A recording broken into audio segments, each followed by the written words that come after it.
add more value to our prayers, let me welcome Adhya S. to recite the Bhagavad Gita. प्रथमोऽध्यायः अर्जुनविषादयोगः Dhritarashtra उवाच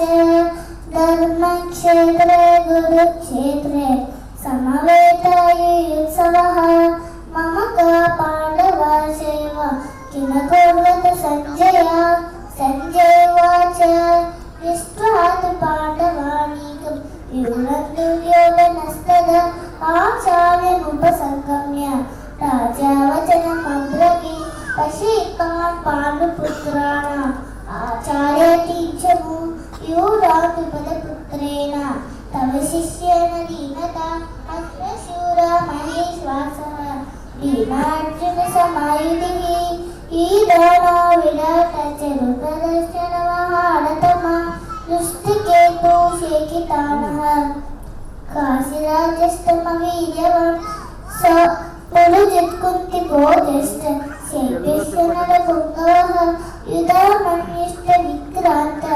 उत्तमव्यस्तवीर्यवान् सौभद्रो द्रौपदेयाश्च सर्वेण महारथ अस्माकं तु विशिष्टाये तानि बोधविजोत्तमा नायका मम सैन्यस्य